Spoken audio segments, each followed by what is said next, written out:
Pet of the Future. I'm Jason Horton. I'm Rebecca Lieb. And this is Ghost Town.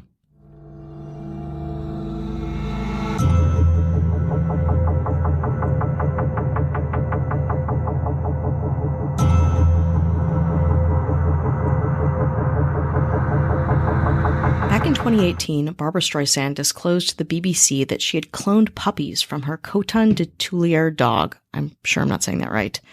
The dog's name was Samantha, and she passed away in 2017. And who was the visionary behind this A-list cloning story? A company named Viagen, a Texas-based biomedical corporation that can help your pets live forever. Well, kind of.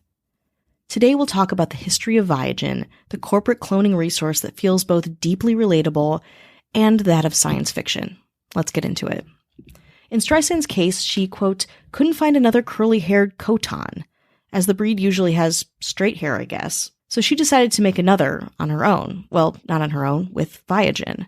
Cells were taken from her dog Samantha's mouth and stomach before the dog passed away. In a New York Times interview, Streisand says, quote, I was so devastated by the loss of my dear Samantha after 14 years together that I just wanted to keep her with me in some way. It was easier to let Sammy go if I knew I could keep some part of her alive, something that came from her DNA. A friend had cloned his beloved dog, and I was very impressed with that dog. So Sammy's doctor took some cells from inside her cheek and the skin on her tummy just before she died. And we sent those cells to Viagen Pets in Texas. We weren't even sure if the cells would take. And then I got a call from the lab. Not only did the cloning process take, but it produced 4 puppies. Unfortunately, the runt of the litter died before the puppies were old enough to be delivered to me. Viagen Pets, based in Cedar Park, Texas, is a division of Trans-Ova Genetics. It was launched in 2003, offering cloning to the livestock and equine industry, and in 2016 opened cloning and DNA preservation services to anyone who could afford it, which was only rich people, because at Viagen, it cost $50,000 to clone one dog, $30,000 for a cat, and $85,000 for a horse. And yes, Viagen created and uses the same tech that cloned Dolly the sheep, a female Finnish Dorset sheep with a claim to fame as the first mammal cloned from an adult somatic cell back in 1996. Viagen's subsidiary, Start Licensing, owns a cloning patent for somatic cell nuclear transfer, which as of 2018 was licensed to their only competitor, Minerva Biotechnologies Corp.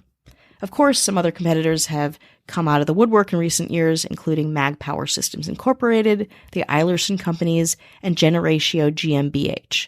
Not sure if they use the somatic cell nuclear transfer, but as of now, there are a couple cloning techniques. Typically, however, cloning happens when a cell nucleus from the original source animal is injected into a donor egg that's had its genetic material stripped away. Under lab supervision, the egg grows into an embryo and is implanted in the uterus of a surrogate mother who births the puppy, or kittens. Yes, you can get more than one clone a pop, which feels like a much better value. More in the bargaining bin cloning biz after the break. Blake Russell, Viagen's president and the owner of a stallion cloned from the DNA of a racehorse champion, says the genetic material of the animal you wish to clone can be stored almost indefinitely before cloning, using cryopreservation. Quote, a cloned pet is, simply put, an identical genetic twin, separated by years, decades, perhaps centuries, he adds. His company says it is, quote, committed to the health and well-being of each and every dog and cat with whom we work, and it adheres to all U.S. regulation. Not that there's that much, I would imagine. The dissenters of Viagen are many.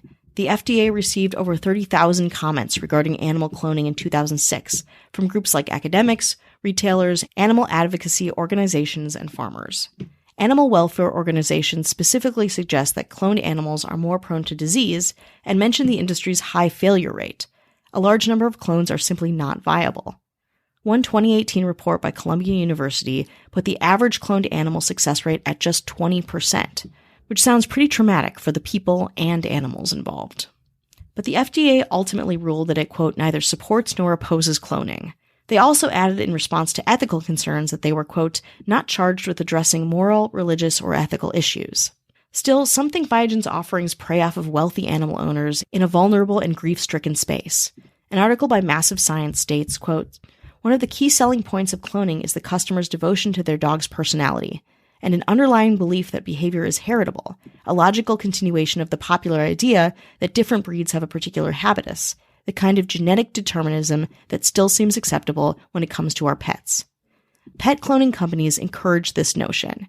They can't promise that a clone will act like its predecessor, but they do their best to insinuate as much with supportive case studies. This, their critics allege, is how they fleece grieving pet owners. Truly, there is so much more to living organisms than their DNA. Even the dog photographs on the Viagen website don't look the same. Not that the looks or how they look is everything. Viagen officially reported that 25% of an animal's personality comes from its upbringing or nurture. But according to Simon Cowell, Diana von Furstenberg, and of course Barbara Streisand, none of that really matters.